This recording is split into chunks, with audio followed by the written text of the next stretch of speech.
Hello everyone, आज हम organisational behaviour का chapter work and motivation detail में पढ़ेंगे। इस चैप्टर में हम जानेंगे कि एम्प्लॉयज़ काम क्यों करते हैं, उन्हें मोटिवेट कैसे किया जाता है और मोटिवेशन ऑर्गेनाइजेशन की सक्सेस में कितना इंपॉर्टेंट रोल प्ले करती है। अब सबसे पहले हम इसका इंट्रोडक्शन समझते हैं। किसी भी एम्प्लॉयज़ की परफॉर्मेंस सिर्फ उसकी स्किल या टैलेंट पर डिपेंड नहीं करती। अगर एम्प्लॉयज़ के पास नॉलेज है लेकिन काम करने का मोटिवेशन नहीं है तो उसकी परफॉर्मेंस लो ही रहेगी।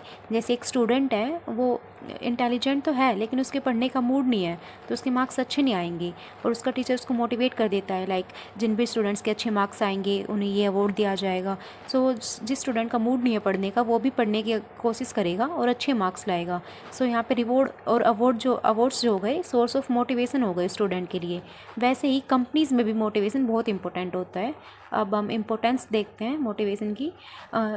मोटिवेशन जो है एम्प्लॉय की परफॉर्मेंस को इम्प्रूव करता है, एब्सेंटीज़म को कम करता है, जॉब सेटिस्फैक्शन बढ़ाता है और कंपनीज़ के गोल अचीव करने में हेल्प करता है। अब इसके बाद हमने इंट्रो पढ़ा, अब हम मीनिंग देख लेते हैं मोटिवेशन का।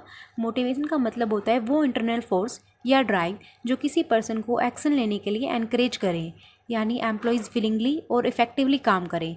जैसे अगर किसी एम्प्लॉय को प्रमोशन चाहिए तो एक्स्ट्रा एफर्ट लगाता है, तो यहाँ पे प्रमोशन जो है एक सोर्स ऑफ मोटिवेशन हो गया उस एम्प्लॉय के लिए। अब हम कुछ एग्जांपल्स देख लेते हैं।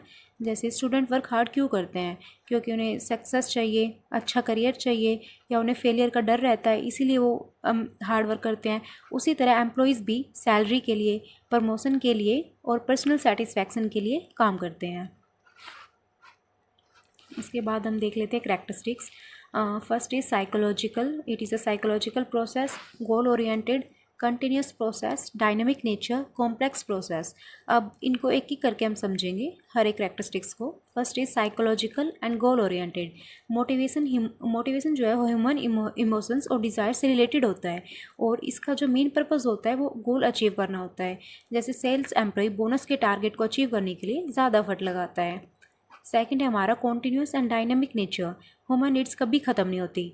आज सैलरी चाहिए, कल प्रमोशन चाहिए, रिस्पेक्ट चाहिए, इसीलिए मोटिवेशन कंटिन्यूस प्रोसेस है और सिचुएशन के अकॉर्डिंग मोटिवेशन भी चेंज होता रहता है। अब हर एम्प्लॉय जो है वो अलग अलग चीज़ से मोटिवेट होता है। लाइक कुछ लोग मनी प्रीफर करते हैं, कुछ लोग को अप्रिसिएशन चाहिए, किसी लोग को ग्रोथ अपॉर्चुनिटीज़ चाहिए।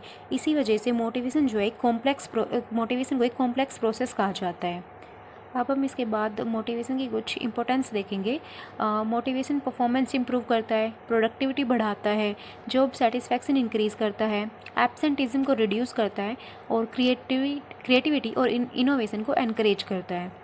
अब टाइप्स ऑफ मोटिवेशन, वैसे तो इसके बहुत से टाइप हैं, जैसे फाइनेंशियल, नॉन फाइनेंशियल, लेकिन हमारे सिलेबस में दो ही है, इंट्रिंसिक और एक्सट्रिंसिक मोटिवेशन। अब फर्स्ट है हमारा इंट्रिंसिक मोटिवेशन। इंट्रिंसिक मोटिवेशन अंदर से आता है। एम्प्लॉयज़ काम करते हैं क्योंकि उसे काम पसंद होता है, सो उसके अंदर से आ रहा है। जैसे एक टीचर जो टीचिंग को पैशन मानता है वो नेचुरली मोटिवेटेड होता है, उसे किसी एक्सटर्नल फोर्स की ज़रूरत नहीं रहती। सो इंट्रिंसिक मोटिवेशन यही होता है जो इंसान के अंदर से आता है। अब इसके एडवांटेजेस हो गए कि ये लॉन्ग लास्टिंग होता है, इससे क्रिएटिविटी इंप्रूव होती है और कमिटमेंट इंक्रीज़ होती है। अब सेकंड है हमारा extrinsic motivation. Extrinsic motivation external rewards की वजह से होता है, जैसे सैलरी हो गया, बोनस हो गया, प्रमोशन हो गया, रिवॉर्ड्स हो गया। अब सेल्स पर्सन जो है वो टारगेट अचीव करता है क्योंकि उसे इंसेंटिव मिलेंगे। सो एक यहाँ पे एक टाइप ऑफ मोटिवेशन हो गया उसके लिए जो कि एक्सटर्नल फोर्सेस से आ रहा है। अब एक्सटेंसिव मोटिवेशन के कुछ हम एडवांटेजेस और डिसएडवांटेजेस देख लेते हैं। इसके एडवांटेजेस तो ये हो गए कि क्विक रिजल्ट्स मिलते हैं और इजी होता है ये अप्लाई करने के लिए। डिसएडवांटेजेस हो गए कि टेम्परेरी इफेक्ट होता है इसका, लाइक किसी मैनेजर ने कहा कि अगर ये टास्क कंप्लीट हो गया तो आपको अवार्ड मिलेगा। अब जैसे ही वो टास्क कंप्लीट होता है उसको अवार्ड मिल जाता है तो उसको फिर नया मोटिवेशन चाहिए, उसको और कुछ चाहिए। सो ये टेम्परेरी होता है और एम्प्लॉयज़ जो है वो रिवॉर्ड डिपेंडेंट हो जाते हैं। इसके बाद कुछ थ्योरीज है मोटिवेशन की। First is Maslow theory, second is Herzberg theory, third is McLellan theory and fourth is expectancy theory. अब हम वन बाय वन सारी थ्योरीज को कवर करेंगे। सो फर्स्ट है हमारी Maslow's need hierarchy theory. Maslow के अकॉर्डिंग ह्यूमन नीड्स जो होती है वो एक हायरार्की में अरेंज होती है। जब लोअर नीड्स सेटिस्फाई हो जाती है तब हायर नीड्स इंपॉर्टेंट हो जाती है। मैस्लो ने 5 नीड्स बताई है। First is physiological, second is safety, third is social, fourth is esteem and fifth is self actualisation. अब हम वन बाय वन करके हर नीड को डिटेल में पढ़ेंगे। सो फर्स्ट है हमारी physiological and safety need. Physiological need जो होती है वो बेसिक सर्वाइवल नीड्स होती हैं, जैसे फूड, वाटर, सैलरी। फिर इसमें सेकंड नीड भी मेंशन है, second need is safety need, जो कि job security, insurance, safe work place, इन सब के बारे में होती है। अब थर्ड एंड फोर्थ है हमारी social is third need and esteem is fourth need. Social needs का मतलब होता है फ्रेंडशिप और टीम वर्क, वहीं एस्टीम नीड्स का मतलब होता है रिस्पेक्ट। एग्जाम्पल के लिए, जैसे अगर किसी एस्टीम नीड्स को फुलफ़िल करना है तो जो मैनेजर्स है वो यूज़ कर सकते हैं, जैसे employee of the month award. So उससे एस्टीम नीड सेटिस्फाई हो सकती है। So first is physiological, second is safety, third is social, fourth is esteem, and the last and the most important is highest level की need होती है। यहाँ employees अपनी full potential achieve करना चाहता है, जैसे क्रिएटिव प्रोजेक्ट्स और इनोवेशन, मतलब उसकी सारी नीड्स फुलफिल होगी। अब उसकी लास्ट नीड होती है सेल्फ एक्चुअलाइजेशन, मतलब उसको रिकॉग्निशन चाहिए होता है, वो अपनी पोटेंशियल हर सब कुछ अचीव करना चाहता है। सो ये मैस्लोज़ हायरार्की फ्लो हो गया। अब इसके एडवांटेजेस है, ये इजी टू अंडरस्टैंड है, प्रैक्टिकल थ्योरी है, but her person same order follow नहीं करता। लाइक किसी की ज़रूरी नहीं है कि जैसे सेफ्टी नीड सेकंड पे है, बट ज़रूरी नहीं है हर इंसान के लिए वो सेकंड नंबर पे ही हो, और फिजियोलॉजिकल नीड फर्स्ट पे है। क्या पता सबकी फिजियोलॉजिकल नीड जो है फुलफिल हो, बट उसको सेल्फ एस्टीम नीड्स चाहिए हो। सो ज़रूरी नहीं है कि हर एम्प्लॉय के लिए सेम ऑर्डर फॉलो करे। सो इसकी डिसएडवांटेज हो गई। अब सेकंड है Herzberg two factor theory. Herzberg ने वर्क प्लेस फैक्टर को टू पार्ट्स में डिवाइड किया। First is hygiene factor, second is motivators. अब हाइजीन फैक्टर्स डिससेटिस्फैक्शन को प्रिवेंट करते हैं, और मतलब ये किसी भी मोटिवेट नहीं करते हैं एम्प्लॉयज़ को, बस ये डिससेटिस्फैक्शन को प्रिवेंट करते हैं। जैसे सैलरी दे दी, कंपनीज में पॉलिसीज़ बना दी, वर्किंग कंडीशंस को इम्प्रूव कर दिया। अब ये किसी भी टाइप का मोटिवेशन नहीं दे रही काम करने के लिए, बस जो इनका डिससेटिस्फैक्शन है उसे प्रिवेंट कर रहे हैं। अब इसका सेकंड फैक्टर है motivators. Motivators actual satisfaction create करते हैं, जैसे अचीवमेंट, रिस्पॉन्सिबिलिटी, ग्रोथ अपॉर्चुनिटीज़। अब इस थ्योरी का मेन आइडिया सिर्फ डिससेटिस्फैक्शन रिमूव करने से मोटिवेशन नहीं मिलता, रियल मोटिवेशन के लिए मोटिवेटर्स भी ज़रूरी होते हैं। अब हम कह सकते हैं motivation is equal to hygiene factor plus motivators.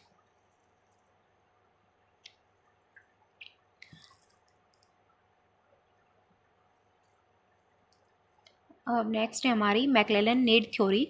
McLellan के अकॉर्डिंग एम्प्लॉयज़ थ्री नीड से मोटिवेट होते हैं।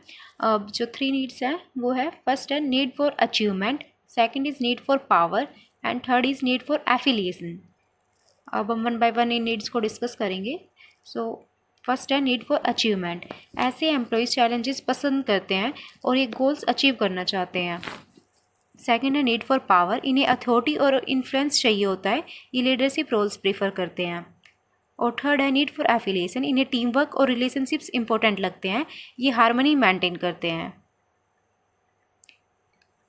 अब हम देखते हैं इंपॉर्टेंस। मैनेजर्स एम्प्लॉय की नीड समझकर उनको सुटेबल रोल्स दे सकता है। अब है नेक्स्ट है हमारी एक्सपेक्टेंसी थ्योरी। विक्टर व्रूम के अकॉर्डिंग एम्प्लॉय तब मोटिवेट होते हैं जब उसे लगता है एफर्ट से परफॉर्मेंस इंप्रूव होगी और परफॉर्मेंस से रिवॉर्ड मिलेगा। लाइक उसने एफर्ट्स लगाए, सो परफॉर्मेंस इंप्रूव हुई, अब परफॉर्मेंस इंप्रूव हुई तो उसे अवार्ड मिलेगा।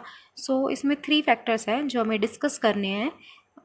तीन फैक्टर्स हैं, first is expectancy, second is instrumentality, and third is balance. अब हम वन बाय वन इन सभी फैक्टर्स को देखेंगे। सो फर्स्ट है हमारा एक्सपेक्टेंसी डाल रहा है, सो से परफॉर्मेंस इंप्रूव होगी, ये वो एक्सपेक्ट करता है। फिर है इंस्ट्रूमेंटलिटी, परफॉर्मेंस से रिवॉर्ड मिलेगा। बैलेंस, रिवॉर्ड वैल्यूएबल है या नहीं, वो देखेगा कि अब जो से रिवॉर्ड मिला है वो वैल्यूएबल है या नहीं है। अब ये इसका फॉर्मूला हो गया कि अगर हम तीनों को मल्टीप्लाई करते हैं इज इक्वल टू मोटिवेशन, अगर तीनों हाई है तो मोटिवेशन भी हाई होगी। लाइक एक्सपेक्टेंसी भी हाई है, इंस्ट्रूमेंटलिटी भी हाई है, बैलेंस यानी वैल्यू भी हाई है, तो मोटिवेशन भी हाई होगा। अब इसके एडवांटेजेस हो गए, रियलिस्टिक थ्योरी और इंडिविजुअल डिफरेंसेस एक्सप्लेन करता है ये। अब हम कंटेम्प्रेरी मोटिवेशन अप्रोचेस पढ़ेंगे।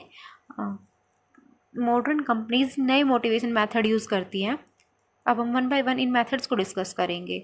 फर्स्ट है हमारा एम्प्लॉय एम्पावरमेंट। एम्प्लॉयज़ को अथॉरिटी और डिसीजन मेकिंग पावर दी जाती है, इससे कॉन्फिडेंस और रिस्पॉन्सिबिलिटीज़ बढ़ती है। सेकंड है हमारा रिकग्निशन प्रोग्राम। कंपनीज अवार्ड और प्रेज के थ्रू अप्रिसिएशन करती है, रिकग्निशन मोरल इम्प्रूव करता है। थर्ड है हमारा flexible work arrangements. Remote work और रिमोट वर्क और flexible timing work life balance improve करता है। फिर है हमारा skill development and training. Training और लर्निंग अपॉर्चुनिटीज़ एम्प्लॉय को मोटिवेटेड फील कराती है। कोई चीज़ है जो एम्प्लॉय को नहीं आती बट उसको प्रॉपर स्किल्स दी जाए, ट्रेनिंग दी जाए तो वो मोटिवेटेड फील करेगा। अब है हमारा motivation and organisational performance. Motivated employees efficiently काम करते हैं, डिसिप्लिन मेंटेन करते हैं और कस्टमर सेटिस्फैक्शन इंप्रूव होता है। अब है